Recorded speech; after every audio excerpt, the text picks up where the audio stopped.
right, so I'm going to start with a radical welcome, as I like to call it. So whether you're here present live, or whether you are somewhere else around the world in a different time zone, or you had a previous commitment but couldn't attend live, and you're listening to this recording or watching it later, you are radically welcome, exactly as you are.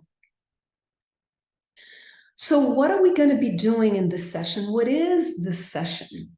The session is my 8-week course of nature-inspired mindfulness.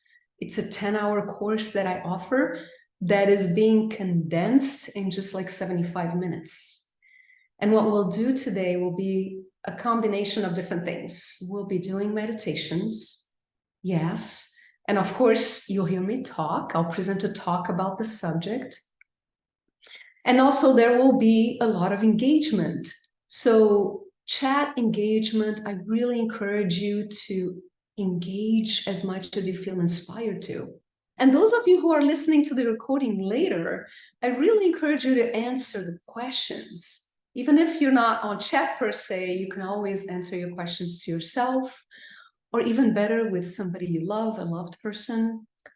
And the other thing we're going to be doing are contemplative exercises. And at the end, I'm going to offer you an invitation to join community and dive deeper into these teachings by letting you know about my 8-week course. So that's what we're going to be doing today. And we're going to start with a guided meditation.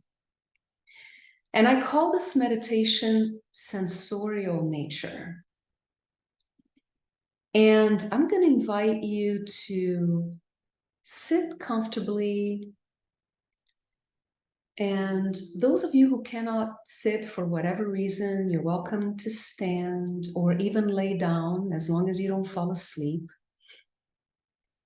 And take some really nice, deep, cleansing breaths.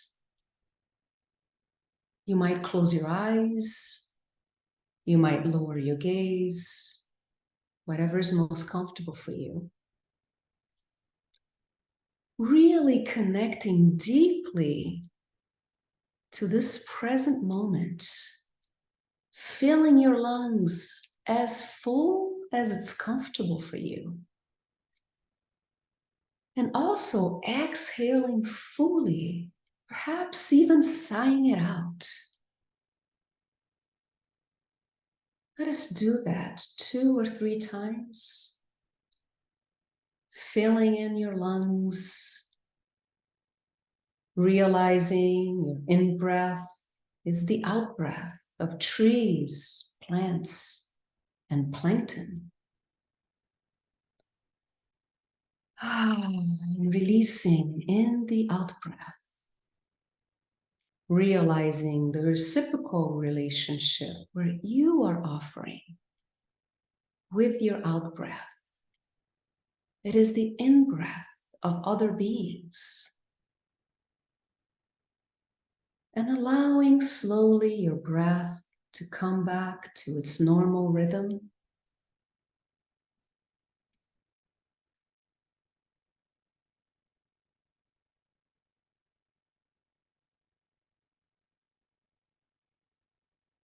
Just noticing this, the aliveness in this body.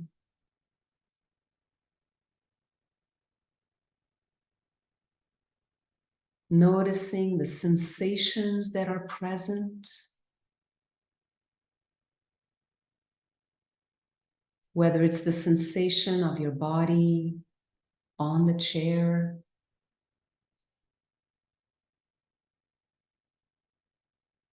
perhaps one hand touching the other.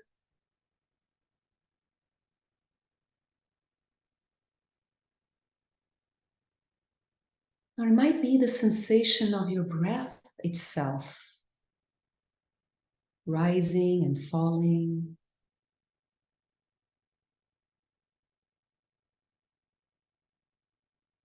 Perhaps in your belly or your chest.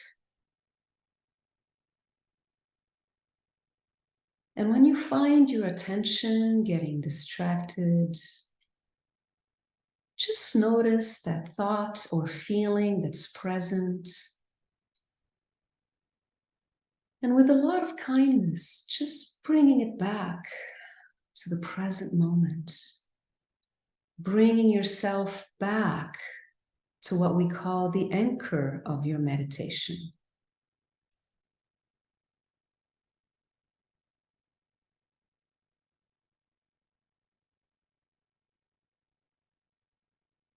Noticing how your breath feels. Noticing how you feel, your body, your emotions.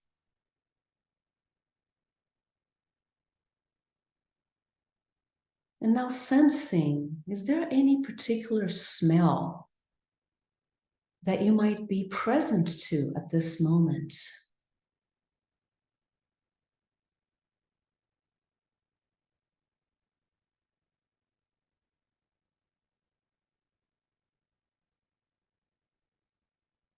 Is there any particular sound that you might be present to, whether it's in the distance or very close by?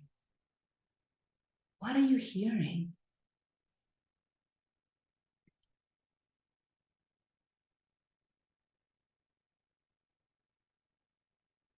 Allowing yourself to even be amazed by your capacity to hear,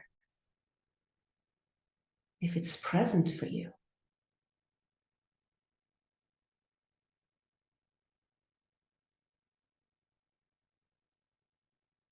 Noticing your sense of touch.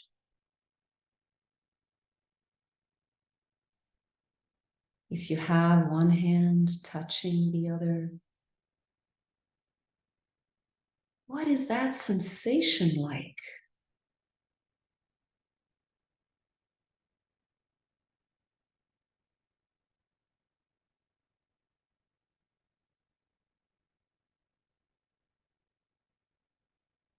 And if your eyes are closed, notice what kind of colors or shadows or even lighting is experienced with your eyes closed.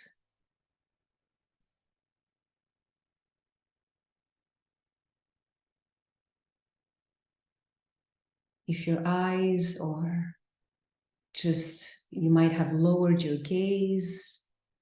And those of you with the eyes closed are welcome to gently open your eyes and let them be out of focus even.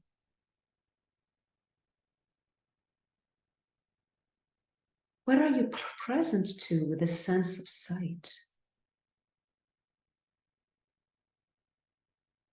Noticing different colors and shades, textures.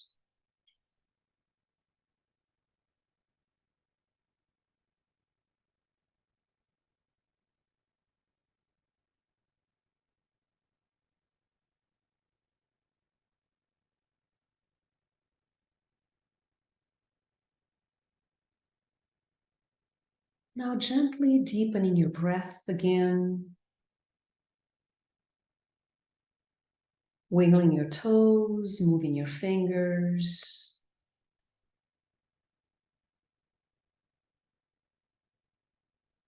And when you're ready, gently opening your eyes.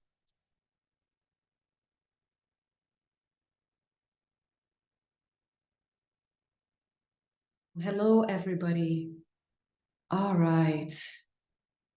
I'd like to invite you to share, name like the 3 top things that cause you anxiety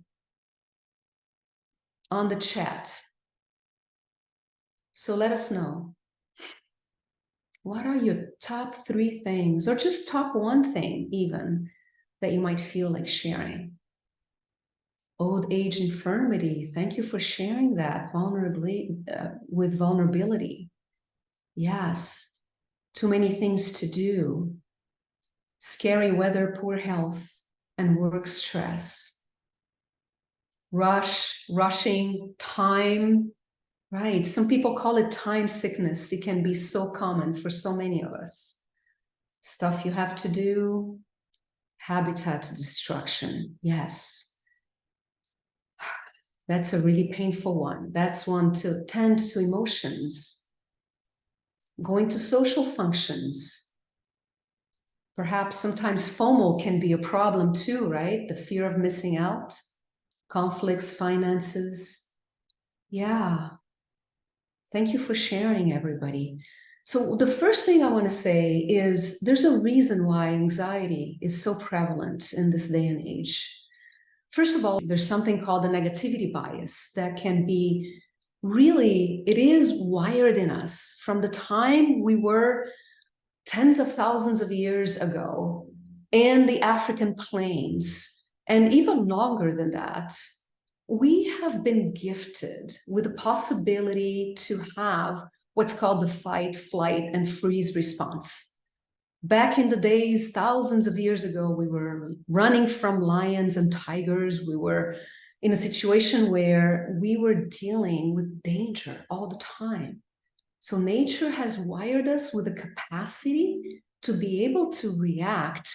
Not only that, but also to be able to predict and be in the lookout for things that can be dangerous.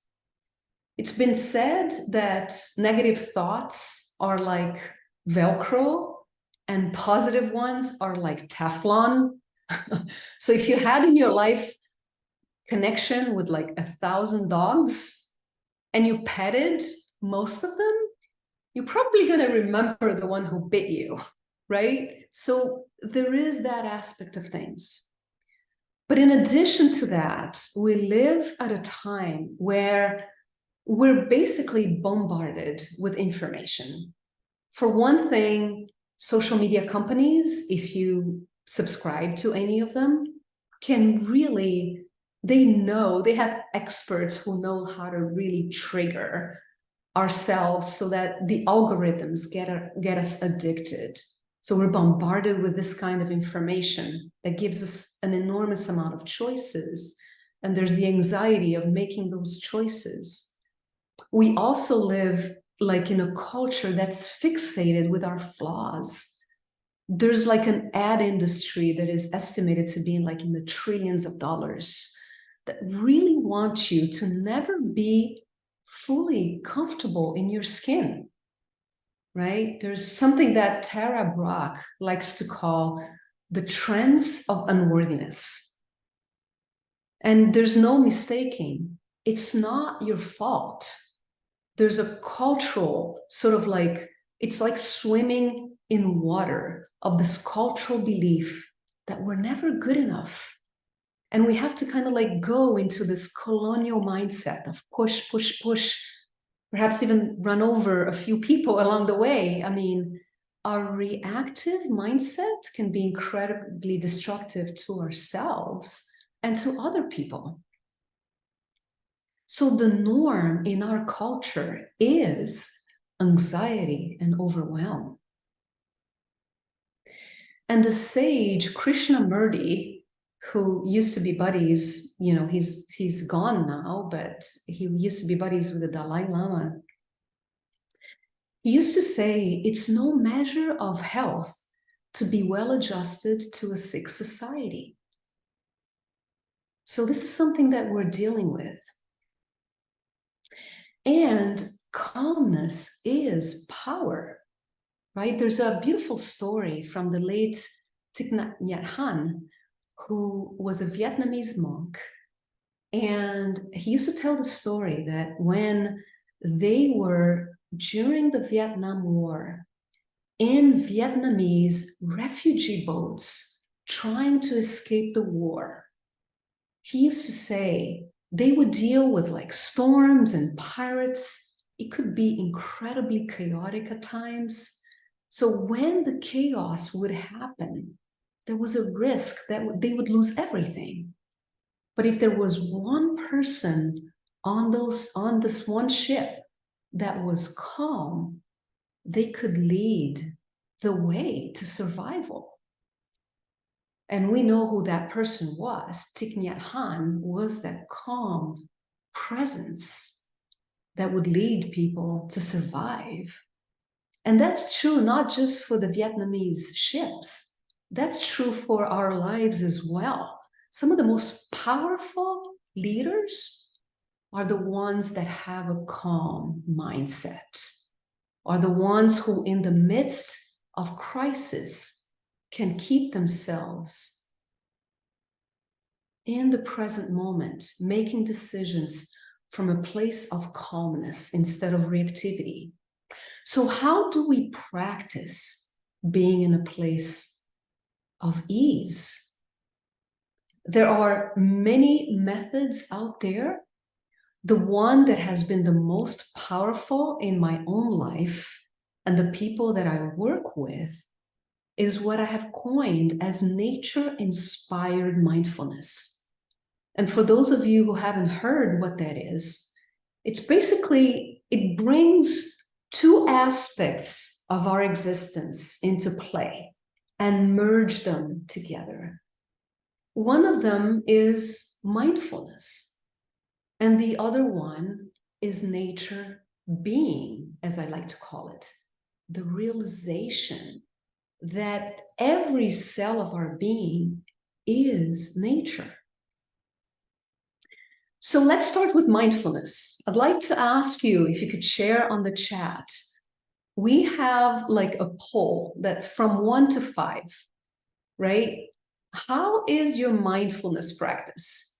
You can go from the very beginning, like, what's that? You've never experienced or practiced mindfulness before. And please don't take this as any kind of rating system.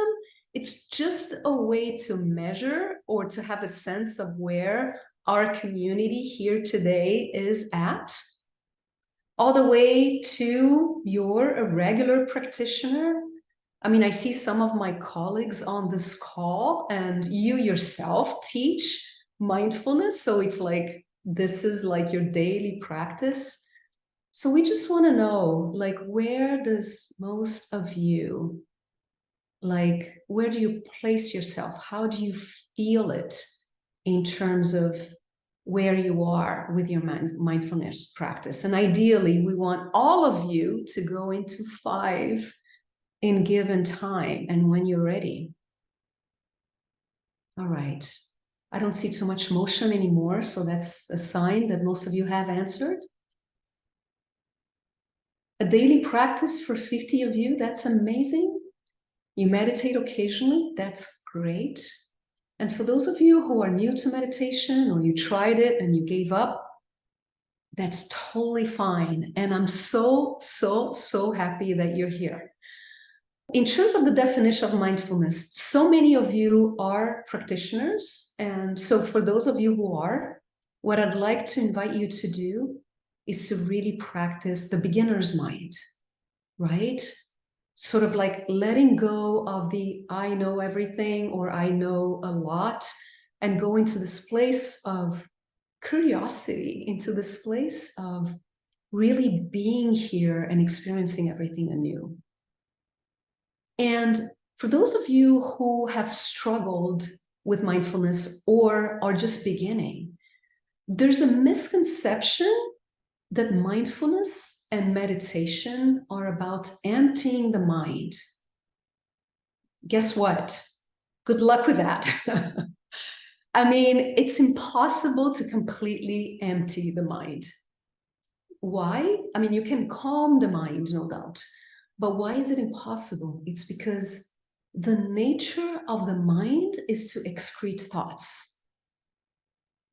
Just like it's the nature of the body to excrete, whether it's sweat or saliva or even enzymes.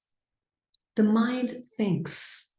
It's more about the relationship that we have with our mind. So what is mindfulness? I like to offer Jon Kabat-Zinn explanation or definition. Jon Kabat-Zinn being the creator of the MBSR practice or technique, which is a mindfulness-based stress reduction program.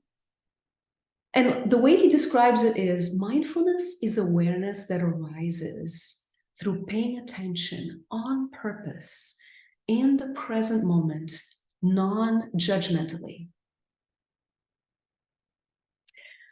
It's the quality of being fully present here and now with kindness.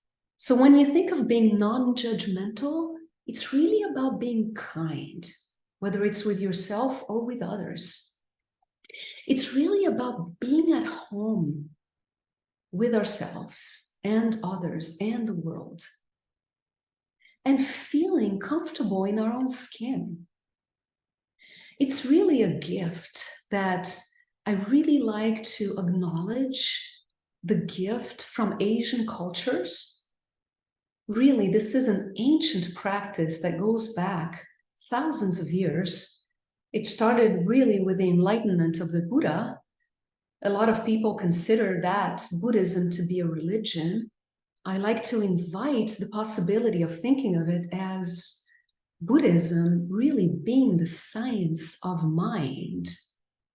And together with indigenous practices and contemplative practices that have their roots in shamanism and indigenous knowledge, it's really extraordinary when you start studying shamanism, how much of an intersection between shamanism and Buddhism and Eastern practices, including in Hinduism, are really connected, very much of similar practices. So all of that, all of these practices, the really exciting things about our times, all of the scientific studies that have been coming out just in the last 50 years have shown that these practices work. Not only that, but also, not only does the practice really work in terms of well-being, but also what happens is that we get to realize that we're not an isolated sort of like wave of existence, right? There's a quote that I really love from Alan Watts that says, "You didn't come into this world, you came out of it like a wave from the ocean." And mindfulness is so much about that realization, really. Here are two quotes from John O'Donohue. He says, "We're so busy managing our lives that we cover over this great mystery we're involved in." And another one from him is like, "I would love to live like a river flows, carried by the surprise of its own unfolding." Like a river flows, carried by the surprise of its own unfolding.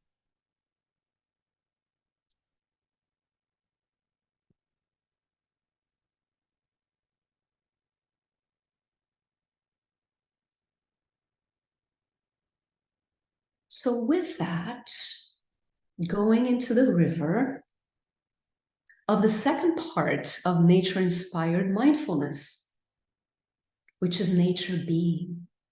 And I want to start with a poll. So if you all can share from 1 to 5, how connected do you feel to nature? And I'm going to have you, Latha, share that quiz.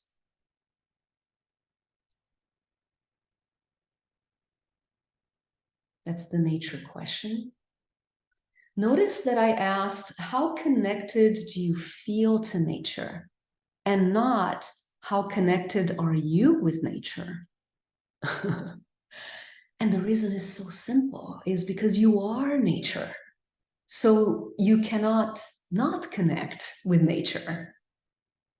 Mary just shared, I feel very connected to nature. That's why you're grieving. The natural world is dying. Tending to emotions is a real critical part of this work. And we'll talk about it very briefly on this call, just because I want to be able to cover as much as possible. There's something that's called eco-dharma. That is some teachings that I have been deeply diving into. where in community we have the opportunity to experience the grief that we have, that we feel, that arises when we realize the destruction that we're witnessing. And so that's a really important part of what we need to do to heal ourselves, each other, and our world, is to be fully authentic and dive into the pain of what we're experiencing. It's really important that we start nourishing ourselves from a place of kindness, from a place of love and connectedness with ourselves and in relationship with the world. Because really, besides being wired in the sense of any kind of fight, flight, freeze activity in our brain, we're just as deeply wired to be awed, to be amazed with the natural world. There is an enormous number of studies that talks about and that discovers and that reveals the data behind what happens with our neurological system when we connect with water, when we connect with nature, whether it's listening to the sound of birds, immersing ourselves in the ocean or in a river, or really, if we have the possibility of going to a place that takes our breath away and really connecting deeply with all the beings of that ecosystem. It could even be in a neighborhood park. Something happens neurologically. And so even to be a fighter for nature, we need to reconnect with the love that we have for it. And yes, the emotions can surface. And a lot of what we need to do is to awaken from this trance of disconnection, besides the trance of unworthiness that Tara Brach talks about. I like to invite you to realize the trance of disconnection, because in reality, we're encouraged to be disconnected through the myriad of experiences in the digital world. And this is an opportunity for us to reconnect, right? So we do have the power of the choice. Where do we want to put our mind in any given time of the day? Whether we're overwhelmed because of our body's aging, whether we're overwhelmed because our body's failing, or if we're overwhelmed because we are young and our bodies are eager to want to try to maybe perhaps succeed or find our way in life so we're not struggling with a waterfall of activities, which happens at any age in life, really. Or whether we are at a place where we have 1,000 different demands that we need to tend to. We need to keep coming back to ourselves and letting our sense of self expand, both in terms of mindfulness and nature being, connecting with the natural world. Really, they're not separate. They come together. And compassion for self and the natural world is a huge part of it. Opening our hearts, shedding our masks, having the courage of vulnerability, as it's been shared so beautifully by the work of Brené Brown, right? She's even talking with heads of corporations, teaching the army. It's really the way of the future is to come back to our senses. It's to come back to our hearts, our bodies, and to come back to nature in a mindful way. So I'm going to give you like perhaps half a minute. Are there any insights that any of you, or some of you would like to share in the chat? I'd love to hear them. And any insight that you might have will benefit everyone else on this call and those who will be watching later. So Christine shares with us, awe is a visceral sensation that is exhilarating. Wow, that's a beautiful way to put it, Christine. Exhilarating. It kind of brings life into our body, doesn't it? Kathleen, it is possible to communicate with animals and plants more often than we think that we can.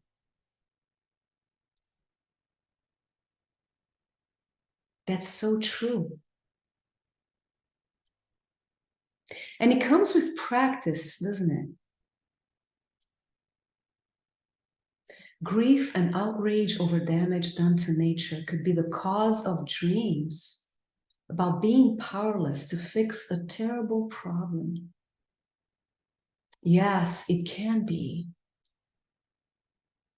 So, Steve, that's another reason why it's so important for us to allow there to be an outlet, there to be a vulnerable experience, ideally in community.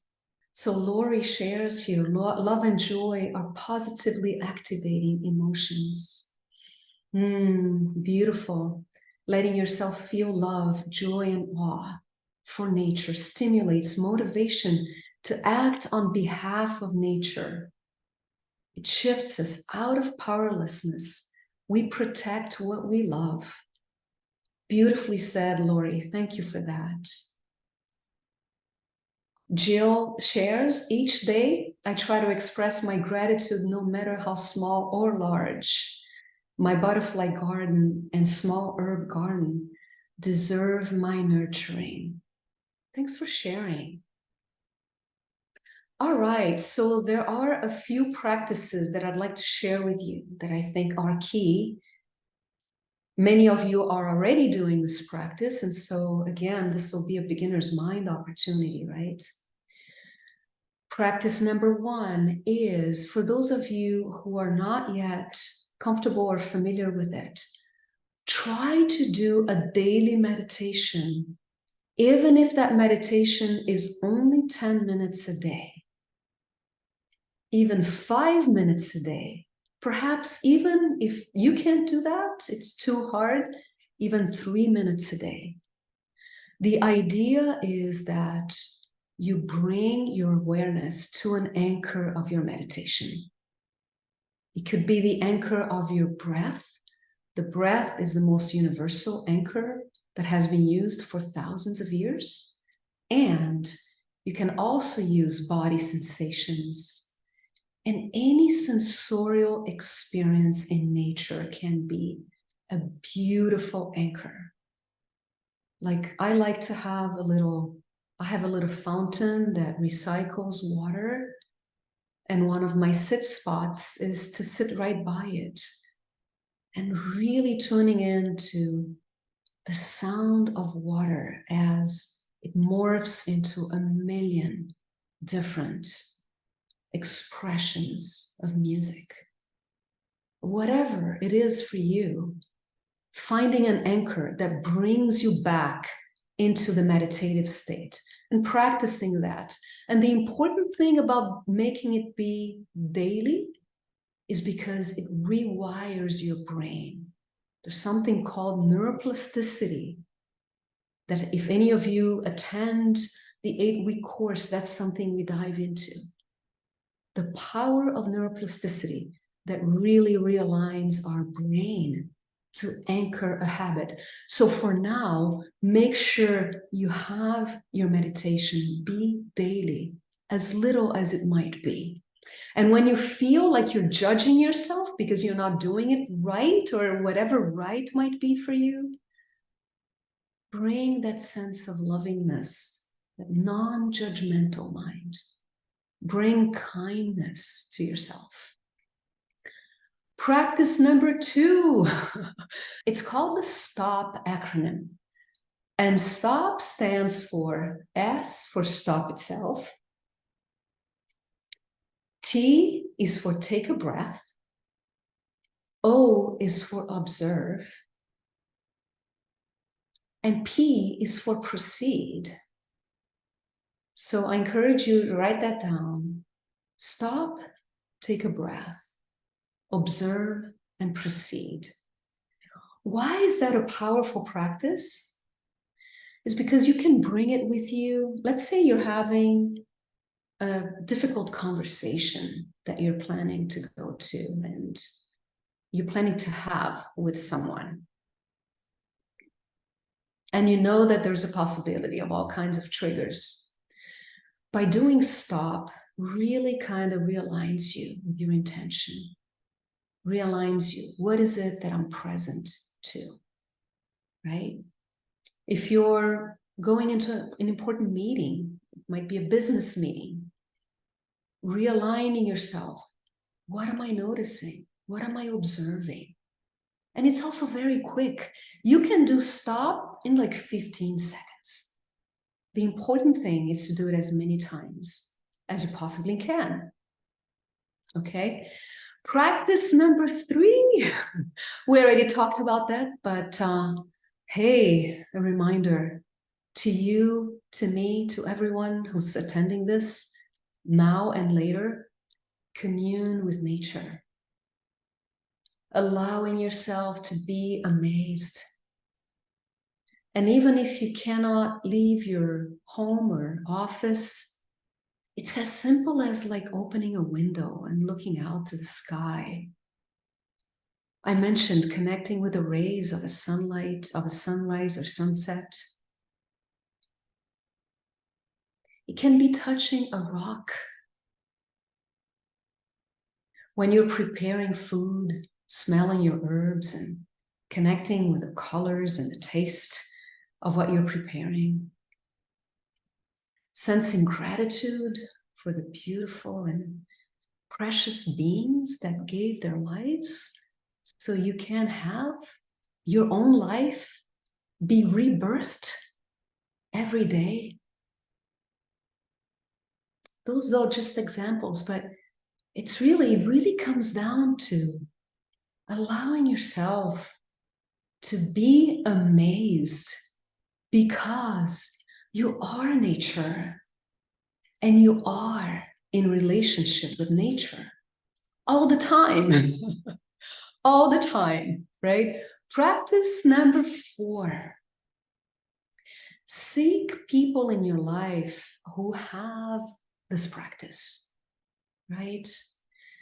There's a beautiful analogy from Thich Nhat Hanh, once again. He used to say, when it comes to Sangha, right? It's the Pali word for community.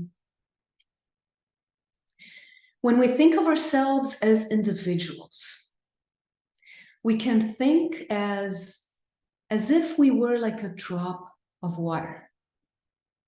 And water as a drop can easily evaporate. But if many drops, many drops join together, we become a river. And that river leads to the vastness of the ocean. There's power in community. There's also the sense that we are a social animal. We're social creatures. And being in community, there's really magic in that.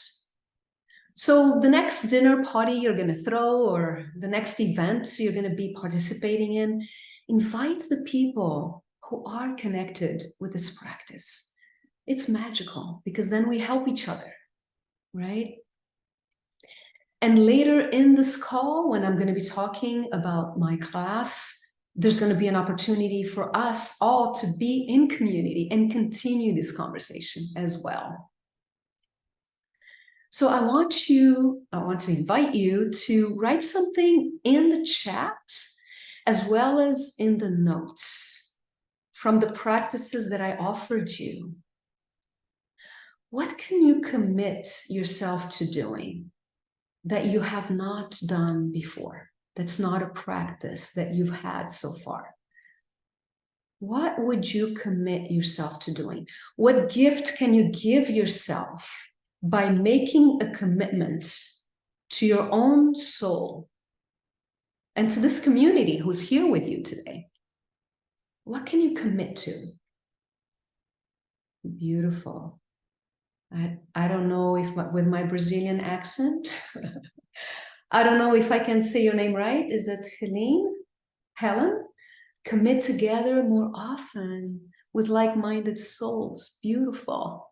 Allison says, I commit to taking 15 minutes at the end of each day to sit outdoors in my patio and to bicycle around town each day. Awesome. Eon shares a profound class. Thank you so much. Thank you for saying that. I have another meeting. Okay. Thank you for sharing, Eon. Lori, commit to not looking at my phone or computer before I look at the sky each morning. That's amazing. Beautiful. Be more mindful and interconnected with nature as I cook and eat meals, says Christine. Lovely. Devendra, I commit to practice to stop. Yes. Mary, you love this group. Thank you, Mary, for sharing. You'll nurture your birds and pollinators. That's beautiful. Kathleen, commit to writing as internally directed. Stop practice. I love that. That's a great idea, Kathleen. I'd say that's an insight for all of us. Very creative. I love it. Jean, I commit to meditating several mornings a week and hold a tree and feel nature. That's beautiful, Jean. Leslie, doing Qigong more outside than inside. Yes, absolutely. Qigong outside is amazing. Amazing. Jill, I will stop and to meditate each day. That's awesome. I'm going to be sharing very quickly the rain meditation because I feel that rain has been a huge gift to me and to my clients and the people that I work with. And I don't want to leave this call without you, those of you who are not familiar with it, to not have at least the acronym, because you can always come back to it at a later time or Google it or whatever. Ideally, even just come back with it with us if you're inspired. But the rain meditation, what it really stands for, it'll be in a form of contemplation. So I want to invite you to close your eyes or lower your gaze and just really connect with what is present for you right now. Any sensations in your body, pleasant, unpleasant, or neutral.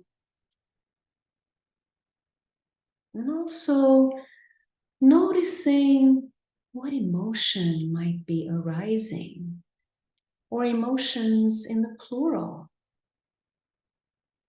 The R of rain is recognizing. Can you recognize what's present?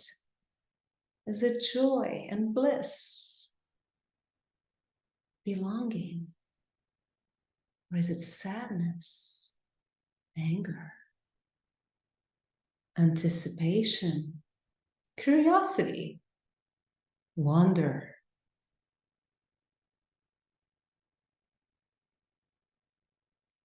Pleasant, unpleasant, or neutral. Allowing those emotions to be present, whatever is arising. You are not your emotions.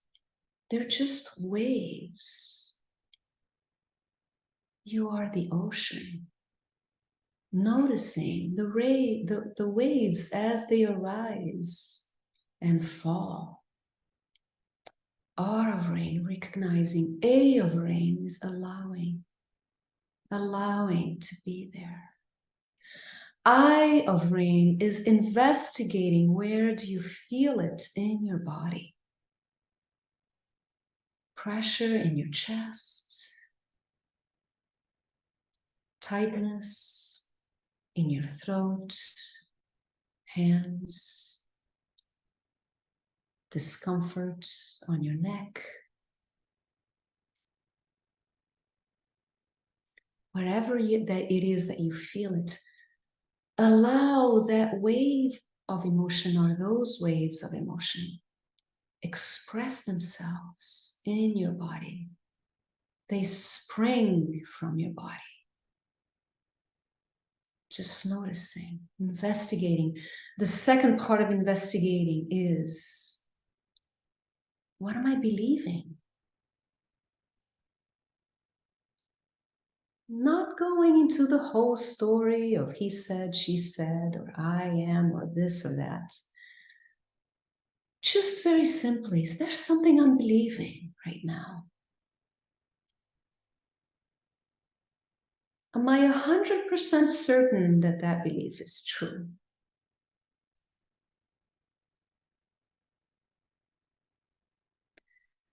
And what I feel, and many feel, it's the best part of rain, is nurture, and of rain is nurture. Allow yourself to be completely enveloped in the energy of kindness, loving, caring, whatever you want to call it, by bringing to mind a being in nature, an ecosystem, a place of wonder, or bringing to mind a spiritual figure or a being from your past, human or beyond, a baby goat, a puppy, any being that you feel unconditionally loved, I should say, by, loves you unconditionally, bringing that lovingness into your heart, your body, and your spirit.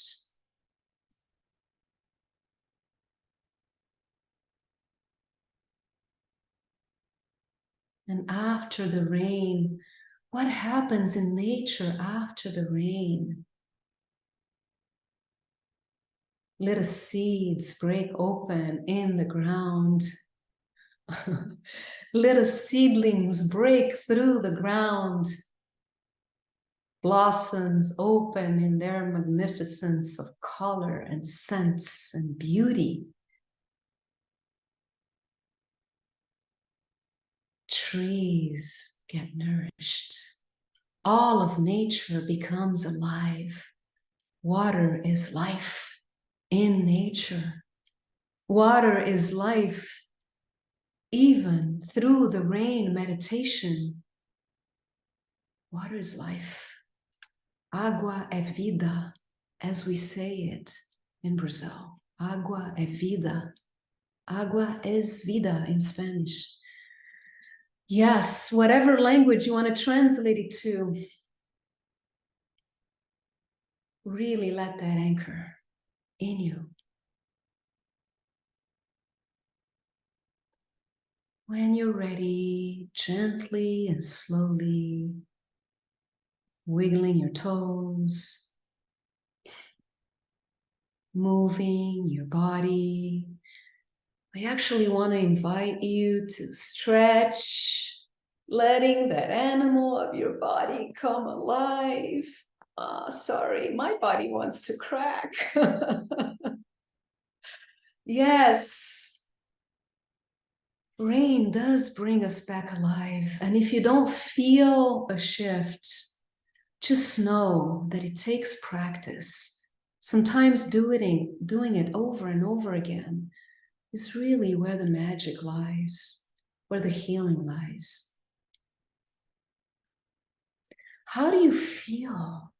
Is there a difference that you want to share in the chat? Every answer is welcome. You know, there's no right or wrong answer. Please let yourself be exactly as you are and just share what is present for you right now in terms of feeling. You feel more peaceful. Thank you, Carol. And Jay, more calm. Beautiful. Yes. Leslie, calm and aliveness. Calm aliveness. I love that you put those both words together. Gratitude and grief. Yes. Yes, Kathleen, that's beautiful. All right. So, okay, a few more relaxed. Thanks, Devendra. Luana, more connected to myself. Beautiful. Feel like my body is a map of nature. Richard, that's amazing. Your body's a map of nature. It really is. When you think of all of the events that happen in the ecosystem of your body. We kind of need the whole hour to dive into that one. It's really, really cool. The experience of the body as nature is really extraordinary. All right. So I want to dive a little bit into the part about distraction and confusion, because that is something that so many people struggle with. And it can be a daily experience for many of us.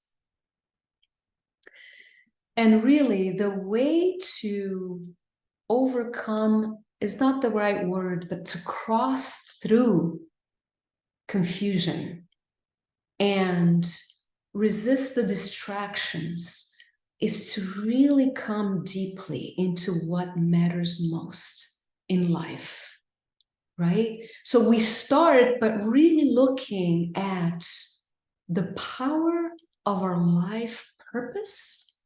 Each and every one of us is an extraordinary manifestation of the earth, the universe, the cosmos, whatever you want to call it. Some call it God. We are an individualized manifestation of life, right? And by realizing what is it that we are meant to be as the dream of the earth, once we connect deeply to that realization, we really realize that we have an anchor for our lives and for our daily activity. So it has to do with our life purpose more than anything else, also with our values and our vision. Visions, plural even. What is it that you most dream about, right? In terms of the life purpose, what breaks your heart, right? What inspires you deeply? What makes your heart feels blissfully filled? What do you love more deeply? I mean, all of those questions, right, can be incredibly powerful. And reconnecting on a daily basis before tending to your to-do list, before even like going into your email or daily activities, asking yourself, what is my intention? And is my intention aligned with my deeper purpose, right? With what I want to create in my life that is in service to myself, to others, my community, the collective world, as well as nature? How can I be of service?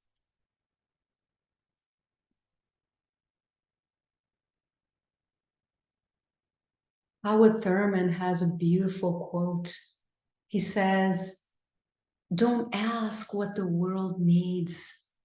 Ask what makes you come alive. Because what the world needs is more people to come alive. And as I said before, what breaks your heart is also a powerful, deep beautiful compass. Listening to that is incredibly important. So all of those things, that it's so simple. That here's another practice that I didn't call it a practice when I was thinking of this session, but here's another practice. Waking up every morning with gratitude for being alive and setting the intention. What is this day meant to be for me and for the world? What is this day? What wants to emerge in me today?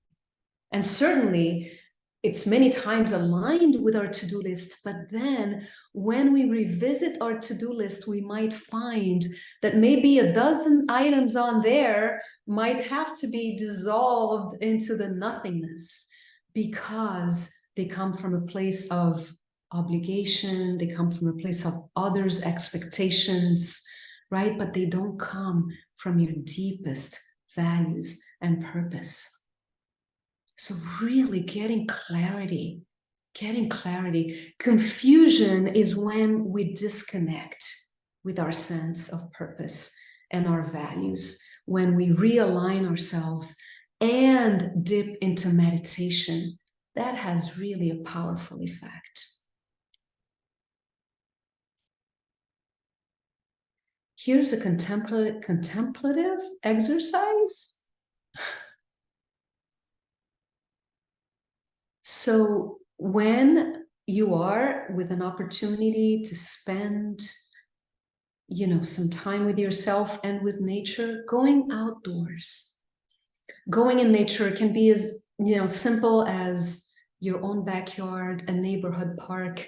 If you're lucky enough to take yourself to a state or national park, absolutely gift yourself with that experience. The weekend is only a few days away.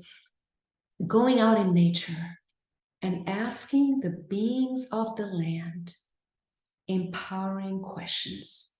So this is a relational contemplative exercise, right? If the earth and the cosmos have a dream for my life today, what would it be? Feel free to write this down.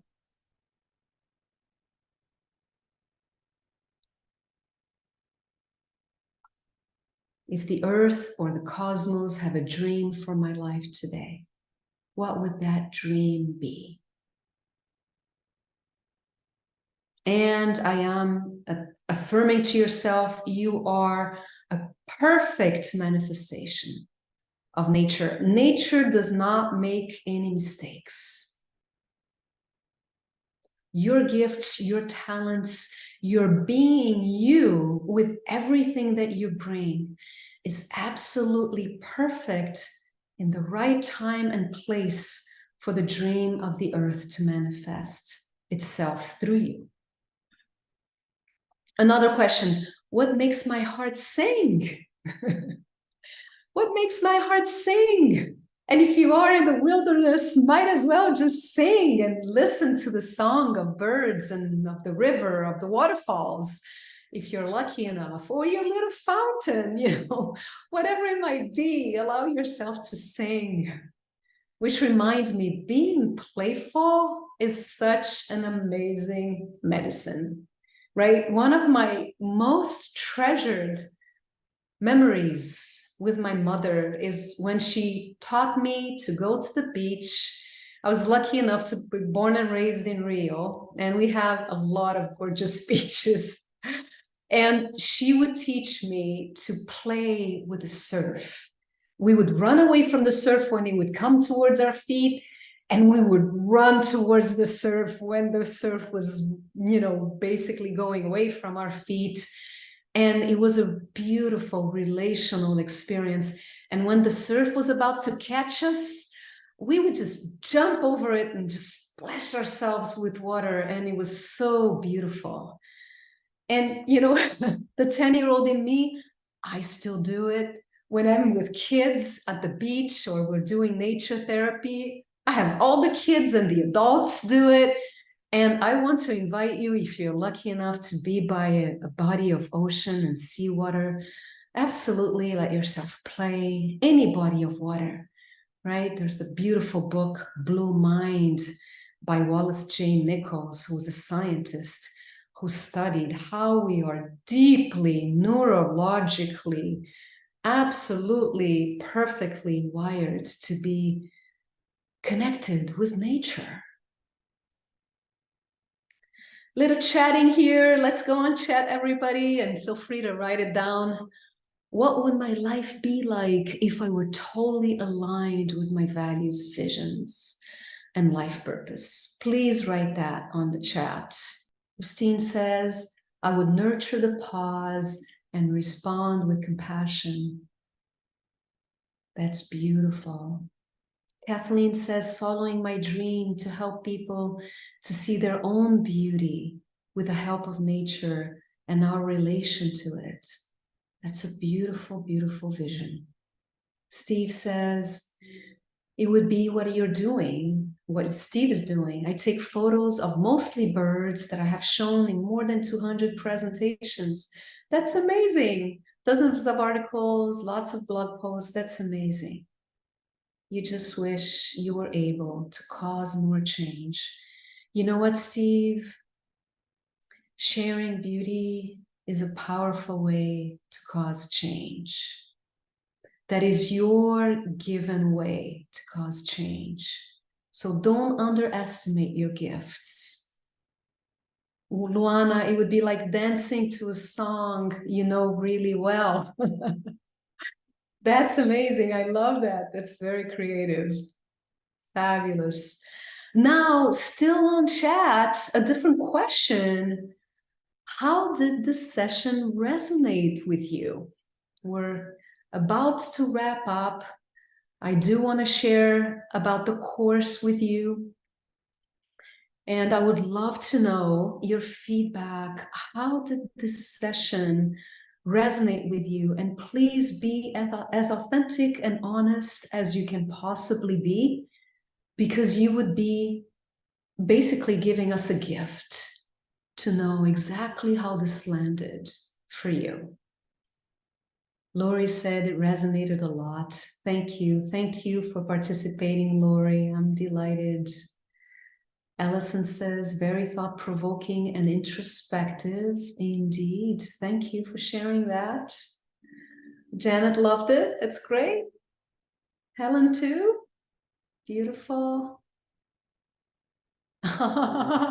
Kathleen, you'd love to be on the beach with all of us, chasing the surf. That would be amazing. Let's hold that vision that this happens. Oh, you gained insights to ponder, Steve. Thanks for sharing that. Beautiful, says Susan. Thanks for sharing. I'm glad you're inspired, Robin. That really means a lot. And Jean, the same word, interesting. So to deepen, if some of you would like to deepen these practices and encourage the sense of belonging and connection with community, right? The idea of the drops of water coming together. I want to share with you this 8-week course very briefly. So this course is called Discover the Power of Nature-Inspired Mindfulness. It's really going deeper. And it starts in October. It's going to be every Wednesday from that date until December 6th at 5:45, except for one day, November 26th. But you'll get a notification about that. November 29th, excuse me. So it's the same idea, wisdom traditions, teachings, backed by science, right? And then basically, if you look at the sessions, we're going to be dedicating a whole session on the daily practice, a second one that's dealing fully with emotions, going deeper into the rain meditation, other practices on how to be fully, powerfully available to our emotions and cross through them. Connecting and belonging, really deepening the sense of community with each other. Transcending the negativity bias is another session. One of the sessions that I absolutely love, that I feel like is really powerful, is the changing of unwanted habits with some of the latest of the neuroscience. That is actually, a lot of it is taught by Judd Brewer. It's kind of like really summarizing his teachings into just one session to really change the habits that don't serve your life. Making clear decisions. Of course, there had to be one on purpose. And then bringing it all together will be a party. It will be all of us coming together to celebrate everything that we've learned in the course, supporting each other. I'm going to be encouraging you all to have accountability buddies, just like I have with Latha, and really encouraging you to have a community and to keep a community even beyond this particular class. And what I'm going to be doing with you all is, even though here, these are the rates and there's an early bird rate, but for the people who are either attending live today or the people who are going to be on the class, I'm going to be offering basically a different discount that expires on Sunday, and it's a 20% discount. So you have until Sunday to decide. And we're going to be sharing the coupon. And Latha, if you want to share that on the chat, that would be great. And so basically it's a 20% discount, and the rate would go from $490 to $395. And the reason why I'm giving you such a short notice, first of all, I was planning to give you the notice until midnight tonight. And then I realized, no, those of you who are attending in a recording, I'd like for you to have a chance to have some time to watch the video. That's why we're doing it until Sunday. But the idea is, I would like to encourage you to make that decision from a place of, does it resonate in my body?